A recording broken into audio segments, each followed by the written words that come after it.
Esta es la predicación del domingo 10 de septiembre de 2023, correspondiente a la Iglesia Cristiana Cristo Viene de Algeciras. Esta mañana el texto de referencia para la predicación es el libro del Génesis, capítulo 2, versículos 4 al 25. El filósofo alemán del siglo XVII, Leibniz, se hacía la pregunta que a mi juicio es la más fundamental de todas las que nos podamos hacer, y que formuló como ¿por qué hay algo en vez de nada? Todas las demás preguntas derivan de esta primera pregunta, que es aquello que hace que el mundo sea y con el mundo cada uno de nosotros. Pero la segunda en importancia, quizás expresada no de una forma tan elegante como Leibniz, es sabiendo que hay algo y no nada. ¿Por qué en ese algo está presente el mal, la muerte, el dolor o el sufrimiento? Y si cabe esperar que en algún momento esto cambie, o sea, diferente. A mi juicio, estas son las preguntas más importantes que hay que hacerse en la vida. Son las preguntas que también se hace la propia Biblia, que creemos es la palabra de Dios, pero que, sin embargo, lo que no podemos perder de vista en ningún momento es que la Biblia, porque pertenece a un mundo social y cultural muy diferente al nuestro, pregunta y responde de una manera muy diferente a la nuestra. Por ello es fundamental comprender la Biblia siempre en referencia a su contexto cultural, social e histórico, para poder comprender cómo formula y cómo responde a aquellas cuestiones sobre Dios, el ser humano y el mundo, que también son las nuestras, pero sin esperar que piense exactamente como nosotros. Así que antes de entrar en los detalles concretos, eh, que un texto como Génesis 2, versículos 4 al 25 nos presenta, necesitamos una visión de conjunto. Obviamente habría muchas cosas que decir, pero no teníamos tiempo de tratar. Ya se han escrito libros enteros sobre eso. Pero sí quiero empezar con el propósito general de la estructura narrativa de Génesis 1 y 2. Nosotros, cuando vamos a la Biblia, leemos Génesis 1 y 2, y si nos preguntamos sobre qué van estos dos capítulos, de una forma natural e instintiva, diríamos que los textos están narrando cómo Dios ha creado los cielos y la tierra. Esa sería nuestra respuesta. Pero si preguntáramos el autor o los autores eh, o la, la comunidad, las comunidades de fe que recibieron, escribieron, transmitieron estos textos, su contexto original, la misma pregunta, probablemente ellos no responderían como nosotros. Nosotros pensamos que esos textos hablan sobre cómo Dios creó los cielos y la tierra porque nosotros tenemos una aproximación, una comprensión del mundo que calificaríamos de científica. Y pensamos que conocer una cosa es conocer su causa y cómo funciona. Sin embargo, el texto bíblico no tiene el propósito de explicarnos cómo Dios hizo el mundo, porque no es un texto formado por una mentalidad científica como nosotros o como la nuestra, sino que el propósito del texto es narrarnos que Dios, el creador del mundo, crea sabiamente un espacio ordenado donde su presencia está en relación armoniosa con el ser humano, creado a su imagen y semejanza. En definitiva, el mundo creado por Dios tiene un propósito: albergar la presencia de Dios. Y esto es lo que nos cuenta Génesis 1 y Génesis 2. Dios ordena el mundo para crear un espacio santo, un espacio ordenado, donde su presencia está en relación armoniosa con el ser humano que ha sido creado a su imagen y semejanza. Albergar la presencia de Dios es el propósito de la creación. Al igual que como más adelante en la estructura narrativa de la Biblia vamos a ver que primero el tabernáculo y mucho después el templo alojan la presencia de Dios, y este es el propósito principal de ambos espacios. De forma análoga, el comienzo de Génesis, el comienzo de nuestra Biblia, nos presenta a Dios ordenando la creación, creando primero la creación, ordenándola después para crear un espacio santo donde su presencia se haga patente, o esté alojada o albergada, o que more. Cualquiera de estos verbos nos sirve. Por tanto, la creación en su conjunto constituye el templo en el que habita la presencia de Dios. Eso es lo que nos estaría contando Génesis 1.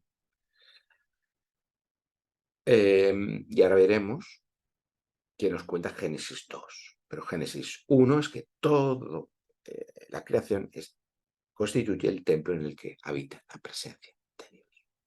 Esto a nosotros nos resulta extraño porque nuestros patrones culturales son otros, y por eso debemos explicar por qué una creación que ampara la presencia de Dios es importante para la narración bíblica. Bueno, los que estáis habituados a escuchar mis predicaciones ya sabéis por qué.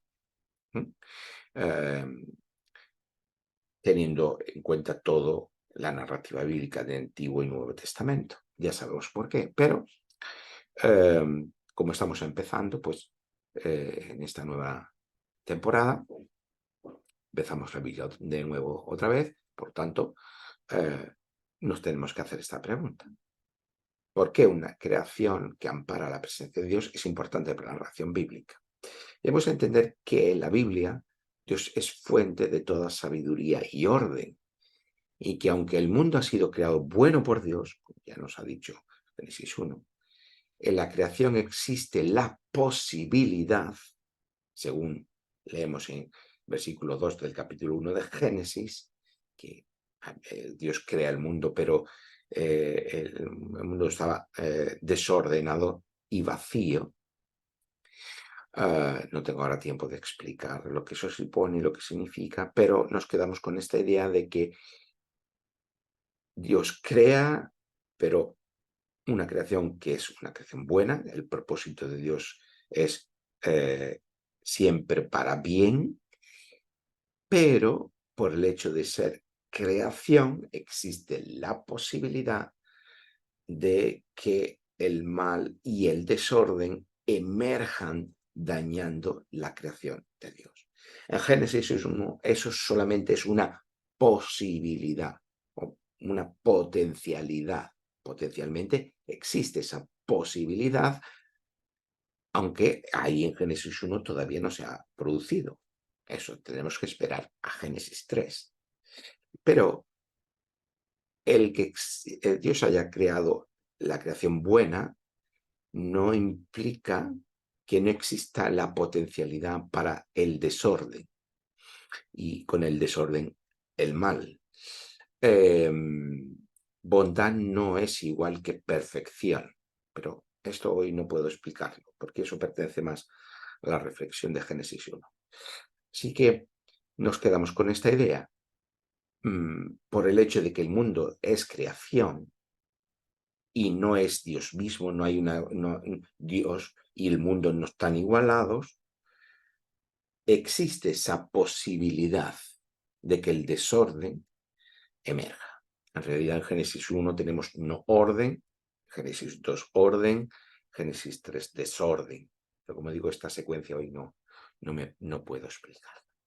Por lo tanto, la presencia de Dios es fuente de un orden sabio que restringe y que limita esa posibilidad del mal, esa posibilidad del desorden o esa realidad del no orden que tenemos en Génesis 1. Esto es básicamente lo que nos cuenta Génesis 1 y 2. Sé que se quedan muchas cosas sin explicar, pero entonces esta predicación duraría mucho y tendríamos que ver Génesis 1, 2 y 3. Como estamos centrados en el capítulo 2, nos quedamos con esta idea, de que Génesis 2 está hablando de Dios ordena el mundo para que el mundo sea habitable para su presencia. Por lo tanto, no tiene que ver cómo Dios ha hecho el mundo, sino en cómo Dios ordena el mundo para ser habitable por su presencia. Con todo esto, tienes ya más o menos claro. Ahora podemos abordar los elementos principales de nuestro texto de hoy, que comienza con las palabras estos son los orígenes de los cielos y la tierra cuando fueron creados, cuando el Señor Dios hizo la tierra y los cielos. Versículo 4. En realidad, habría que dividir el versículo por la mitad, porque el Génesis 1 terminaría aquí en la primera parte del capítulo 2 y capítulo 2 comenzaría en esta segunda parte del versículo 4. Pero bueno, eso explicaré, eso también lleva su tiempo, así que lo dejamos ahí. Lo he dejado para nuestra predicación como un todo, el versículo 4, y no nos preocupa ahora ese tema. Lo importante es que haya un Dios creador significa que hay una distinción entre Dios y su creación. Ya lo hemos dicho anteriormente, la creación no es Dios. Por lo tanto, como no es Dios la creación, existe la potencialidad del no orden y del desorden ahí, en el acto mismo de la creación. Por lo tanto, Dios y su creación no son iguales, son distintos. Y esto es algo muy importante y algo polémico en el mundo de la Biblia, porque en aquel mundo no era evidente una afirmación como esta. De hecho, lo evidente era lo contrario. Lo evidente era que el mundo era divino o estaba divinizado. O dicho de otra manera, que todo estaba lleno de dioses, como decían los griegos. En las sociedades arcaica se concebía que entre el cielo y la tierra todo estaba conectado. Era un mundo atravesado de fuerzas y de dioses. Muchas de las religiones orientales se estructuran sobre esa base. Las religiones tradicionales de las diferentes culturas también. E incluso perviven en determinadas concepciones del mundo, determinadas ideologías del ecologismo, o mejor dicho, de determinadas versiones del ecologismo, o distintas versiones populares que ahora en Occidente se promueven acerca del karma y todo este tipo de cosas. Entonces, sí, quiero decir con esto que esa es una visión que sigue siendo hoy estando muy presente en el mundo, en muchos lugares. Pero cuando la Biblia afirma que en lugar de ese mundo divinizado, el mundo es creado por Dios, eso lo cambia todo. En primer lugar, porque el mundo deja de estar divinizado y se convierte en creación, de manera que todas las mediaciones desaparecen. El resto de los dioses se convierten en ídolos, la magia y la adivinación se prohíben y el culto a los muertos no tiene cabida. Y esto es, por ejemplo, rasgos definitorios eh, del contexto religioso, vamos a decir de esta forma que no me gusta, pero bueno, del mundo de la Biblia, de Israel. La razón para todo ello es que el mundo se ha convertido en creación de un Dios único, que trasciende su creación, pero que al mismo tiempo tiene capacidad de actuar y hacerse presente en ella. Es más, su presencia se convierte decisiva en la relación con el ser humano, como vamos a ver hoy, como vemos constantemente a lo largo de toda la Biblia. Para la Biblia, Dios no es el mundo no es Dios, porque es creación de Dios. Por lo tanto, ahí tenemos una primera distinción. Pero también la Biblia, Dios no está alejado, siendo un otro completamente diferente de su creación. Allí en los cielos lejos, que no tiene nada que ver con el mundo y que no actúa en el mundo de ninguna manera. Tampoco esa es la concepción de la Biblia. Dios no es el mundo no es Dios, pero Dios no está alejado del mundo, de forma manera que la realidad de Dios irrumpe en determinados momentos, tiene puntos de contacto con su creación. Y esta es la manera más adecuada, el modelo más adecuado para entender la relación de Dios y el mundo que tenemos en la Biblia. Esto afecta la manera de comprender qué es el ser humano también, es decir, no solamente la relación de Dios con el mundo, sino la manera en que entendemos qué es el ser humano, quién es el ser humano. Lo leemos en el versículo 7 de este capítulo 2. Entonces Dios, el Señor, formó al hombre del polvo de la tierra, sopló en su nariz aliento de vida y se convirtió en un ser vivo. Aquí el texto hace un juego de palabras. Hombre es en hebreo Adam y tierra es Adamá, que significa tierra cultivable. Es decir, el nombre Adán tiene que ver con ser hecho de la tierra. Pero Adán y Adamá, tierra, ser humano y tierra cultivable, tienen una relación y ahora lo vamos a ver más adelante. Así que el nombre Adán no es solo un nombre propio como tal, sino que hace referencia a la condición de ser humano. O sea que en estas referencias que tenemos aquí, en esta parte, no habla de un ser humano que se llama Adán, sino que está hablando del ser humano en términos representativos, arquetípicos, genéricos, representando a todo el ser humano. Por lo tanto, lo que tenemos aquí, se habla de aquí de la condición del ser humano, más que de un ser humano en concreto. De esa manera se enfatiza que el ser humano está hecho de la tierra, que pertenece al mundo creado por Dios. ¿Qué significa esto? Que el ser humano no es divino. Y eso lo coloca a salvo del engranaje cósmico y personal de ese mundo divinizado del que hablábamos antes, y no a merced de un sinfín de fuerzas o de entidades presentes en ese mundo divinizado. Pero hay algo que le confiere su condición de ser vivo al ser humano. Es que Dios mismo es el que sopla un aliento de vida en él, el ruaj, hebreo, que tiene que ver con el Espíritu de Dios. Para la Biblia, el ser humano debe su vida a Dios mismo. El aliento de vida de Dios es lo que sustenta la vida del ser humano. Dios es fuente de toda la vida. Por ello, en medio del huerto, ¿qué es lo que tenemos? Versículo 9, un árbol de la vida. Sobre esto volvemos ahora. De esta manera, el ser humano tiene una relación especial con Dios único y creador. Mientras que en el mundo divinizado el ser humano es muchas veces concebido como esclavo de los dioses o a merced de un destino frío y ciego o de un karma que se presenta como ley causa-efecto que lo encadena a una infinita red de renacimientos. Todo esto desaparece por el hecho de que el mundo es creación de Dios. Debemos recordar lo dicho, en el relato se nos está narrando que Dios está poniendo orden en su creación para que su presencia esté en relación armoniosa con el ser humano.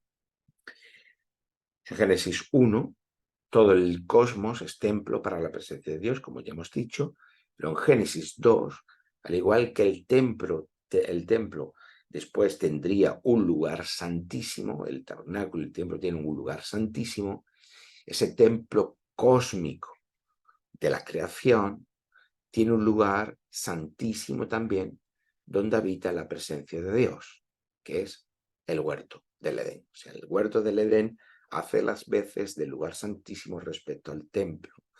Igual que la creación es el templo, el Edén es el lugar santísimo donde habita la presencia de Dios. Igual que el templo después tendría su lugar santísimo donde estaría la presencia de Dios.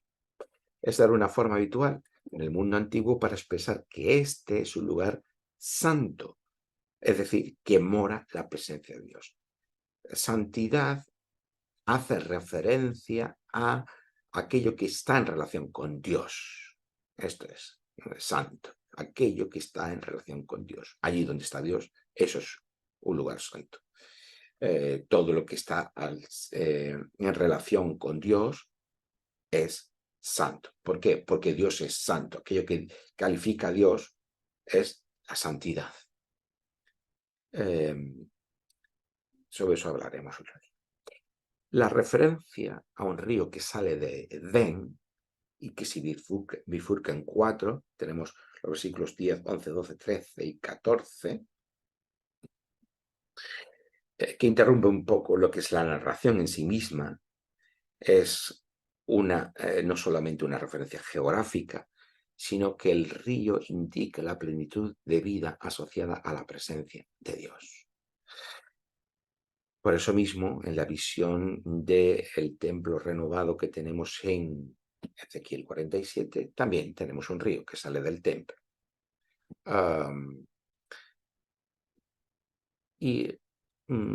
Cuando Jesús está hablando de aquellos que nacen de nuevo, tienen el Espíritu Santo, correrán, nacerán de ellos ríos de agua viva. Esa es la misma idea. Es decir, tiene que ver con la vida de plenitud de Dios mismo. Somos templo del Espíritu Santo. Por lo tanto, surgen o nacen o brotan de nuestro interior ríos de agua viva. Es decir, es la misma idea. Tenemos aquí, vemos cómo entender el texto siempre dentro de sus contextos culturales y sociales nos permite entender el texto mucho mejor.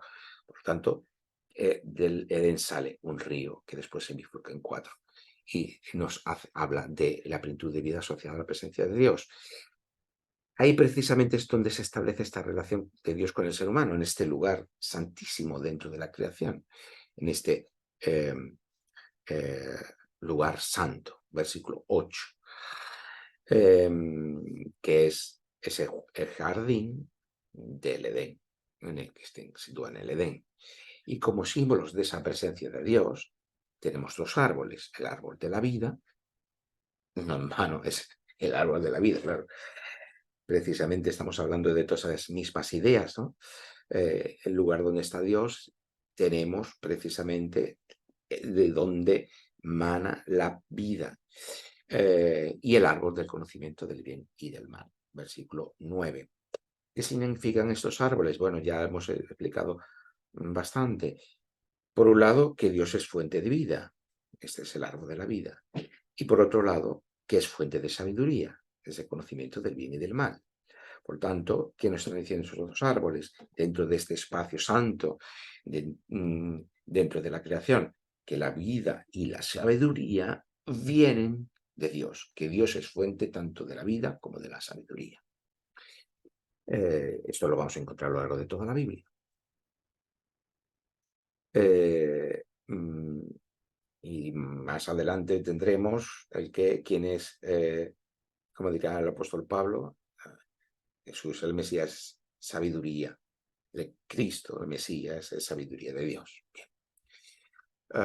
Bueno, seguimos haciendo asociaciones, pero no quiero irme demasiado, si no, se nos dilata el tiempo. Que el mundo ya no esté divinizado también implica una diferencia, no solo en la relación del ser humano con Dios, sino en la relación del ser humano con el propio mundo. Lo leemos en el versículo 15. Entonces, el Señor Dios tomó al hombre y lo puso en el huerto del Edén para que lo labrara y lo cuidara. El mundo ya no aparece al ser humano como algo misterioso, como algo lleno de miedos y tabúes, sino que el mundo creación de Dios se muestra al ser humano como algo cultivable y que podemos cuidar. Y es destacar aquí dos verbos, labrar y cuidar. Génesis 2, versículos 5 y 6, que no hemos visto, que lo vemos ahora, nos presenta un estado de la creación en el que todavía no hay ser humano que intervenga creativamente y que transforme la creación. No significa que no hubiera plantas como tal, sino que todavía no había cultivo ni agricultura. Versículo 5. Ni había ser humano para que lo labrara. Si el mundo es un templo y el huerto del Edén es su lugar santísimo, el ser humano con estas acciones, labrar y cuidar, por la que es comisionado cuidar de este huerto, se convierte en un sacerdote que cuida de ese templo y que continúa la acción de Dios de poner orden en su creación. Es decir, que las acciones de labrar y cuidar son acciones sacerdotales, no meramente de cuidado de un espacio verde o de un huerto, sino de un espacio santo. Es decir, que de esta manera el ser humano se convierte en corregente del cuidado de la creación, es decir, que reina con y junto a Dios. Lo que nos está contando Génesis 2 es que el ser humano es sacerdote y rey. Pero cuando en Génesis 3 entra el desorden en la creación, entonces esas funciones quedan alteradas. Pero ¿nos suena algo esto que el ser humano es sacerdote y rey, que otro ser humano encarnará de esa forma adecuada y conforme a la voluntad de Dios, el ser sacerdote y rey? Bueno, pues el Mesías, por supuesto, Jesús el Mesías. Y así se nos va a presentar después en el Nuevo Testamento en muchas ocasiones. Pero, como digo, esto siempre hacer todas estas asociaciones para que veamos que todo tiene una continuidad. Pero no podemos extendernos. En el mundo antiguo había jardines dentro del recinto de los templos, donde había árboles y animales que eran cuidados por los sacerdotes como parte de su servicio, como parte de la ordenación del mundo. Y todos esos elementos son los que encontramos en el jardín del Edén. Por tanto, con todo lo que ya hemos dicho, Dios es fuente de toda la vida, de toda la sabiduría. Él nos recuerda el libro de Proverbios, que está dedicado precisamente a la sabiduría de Dios. El Señor da la sabiduría y de su boca proceden el conocimiento y la inteligencia. Dios es fuente de toda la vida, pero también de toda la sabiduría. De esa forma el mundo se vuelve transparente para el conocimiento del ser humano. Esta idea que está de fondo en nuestra cultura, incluso en la ciencia. ¿Por qué hacemos ciencia? Hacemos ciencia porque tenemos la confianza de que el mundo puede ser conocido por el ser humano. Esto nos dice la Biblia que es parte de la sabiduría de Dios, que Dios da su sabiduría, transmite su sabiduría al ser humano y que eso permite que el ser humano pueda conocer el mundo. Pues esta es la premisa fundamental desde la que hacemos ciencia, porque tenemos la confianza de que el mundo puede ser conocido por el ser humano. No ha sido así en todas las culturas. De hecho, muchas culturas no se ha desarrollado ese conocimiento del mundo. Bueno, el mundo deja de ser esa realidad opaca al conocimiento del ser humano, sobre el que se cierren multitud de fuerzas oscuras, predecibles, perdón, como correspondería a un mundo divinizado. El mundo creado por Dios puede ser conocido por el ser humano, pero, y esta es una advertencia, que nos hace la Escritura, nunca en autonomía de Dios.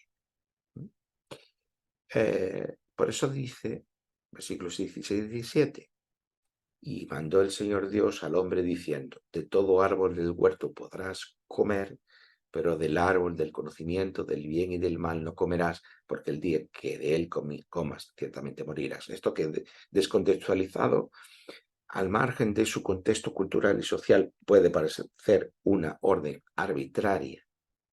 En realidad, lo que nos está diciendo es que de Dios es el que procede la sabiduría, que Dios es fuente de la sabiduría, es decir, del conocimiento del bien y del mal. Pero que cuando el ser humano decide ser fuente de sabiduría para sí mismo, en ausencia de Dios, entonces se produce la presencia del desorden. ¿Por qué vemos un mundo desordenado actualmente? Porque el ser humano quiere ser fuente de sabiduría para sí mismo. Se convierte en fuente de sabiduría para sí mismo. Alguien dirá, bueno, pero no todo el mundo hay desorden, también hay orden, y parte de ese orden es creado por el ser humano. Claro, porque el ser humano, creado a imagen y semejanza de Dios, en Dios le ha dado la capacidad de producir orden por medio de un conocimiento sabio. Pero ese conocimiento y ese orden y esa sabiduría que el ser humano atesora para sí mismo, produce desorden. Por lo tanto, tenemos en el mundo orden y desorden al mismo tiempo. Es más, en muchos ámbitos, en muchos momentos, el desorden prevalece sobre el orden. Pero también habría no orden, es decir, elementos que no están sujetos a el desorden que produce el ser humano por sí mismo, sino elementos que son consustanciales a la condición de creación del ser humano. Bueno, como digo, haría falta más tiempo para explicarlo esto, y hoy no nos corresponde, que no estamos en Génesis 1 ni en Génesis 3. De Dios, como digo, entonces procede la sabiduría, el conocimiento del bien y del mal, y no hay, por así decirlo, una esfera en la que el ser humano puede decir que no necesita a Dios. Por eso, el día en que el ser humano cree que no necesita a Dios y que puede determinar por sí mismo, en su ausencia, la ausencia de Dios, lo que es bien y lo que es mal, ese día el ser humano está condenado a la muerte. La muerte no tiene que ver solo con el cese de la vida, sino con el reino de la muerte, es decir, con aquel poder que atenta contra el propósito de bondad con el que Dios ha creado el mundo. Este es el reino de la muerte, que rompe el elemento de desorden, que rompe ese poder que es contrario a la condición buena de Dios, la creación buena del mundo creado por Dios. Por eso, más adelante, en el relato, es decir, Génesis 3, se constata la mortalidad del ser humano, precisamente en su condición de ser hecho del polvo de la tierra. A partir de ese momento, el ser humano es un ser humano que tiene plena conciencia de su propia muerte. Génesis 3, versículo 19. Hay el ser humano que ya ha decidido ser fuente de sabiduría para sí mismo, lo primero que conoce es que muere. Aunque la condición de mortal, la mortalidad, la condición mortal, es también inherente al ser humano en su condición de creación. Ya que ha sido formado del polvo, lo tenemos en este capítulo 2, como hemos visto anteriormente. Pero si Dios ha creado una creación buena y la ha ordenado con sabiduría para hacer de ella un espacio habitable para su presencia en relación armoniosa con el ser humano, ¿por qué no ese es el mundo en el que vivimos? ¿Qué pasa con el mal? ¿Qué pasa con el dolor? ¿Qué pasa con el sufrimiento? ¿Qué pasa con la muerte? Con la como cese de la vida, pero también como destrucción de la creación buena de Dios. Bueno, pues tenemos toda la narrativa bíblica para responder a esa pregunta, y a lo largo de toda la temporada lo iremos viendo. Pero si retomamos las preguntas del principio, O la primera pregunta del principio, ¿por qué hay algo en vez de nada? El relato bíblico nos responde, porque hay un Dios que ha creado todo, pero además la presencia de ese Dios, que es creador, es fuente de orden y de sabiduría. O, dicho de otra forma, porque Dios es sabio, es capaz de crear un orden. ¿Mm? Y en relación con este Dios creador, sabio y bueno, la vida adquiere su sentido y su propósito. Y esto es lo que el relato de Génesis 2 nos está transmitiendo, nos está contando. Es necesaria la relación con Dios para que el mundo adquiera su sentido pleno, nuestras vidas adquieran su propósito pleno, para que podamos comprender y ver el mundo según el propósito creador de Dios. Y esa es la respuesta bíblica a la pregunta ¿por qué hay algo en vez de nada? Y a la pregunta de qué cabe esperar del mundo y qué cabe esperar de nosotros. Por supuesto, esto es solamente un anticipo de una respuesta mucho más larga, que es la que la Biblia nos va a ir transmitiendo a lo largo de todas sus páginas y a la que invitamos a todos los que nos escuchen a seguir para seguir comprendiendo y para seguir eh, descubriendo el propósito de Dios para su creación y para cada uno de nosotros en nuestra propia vida. Amén.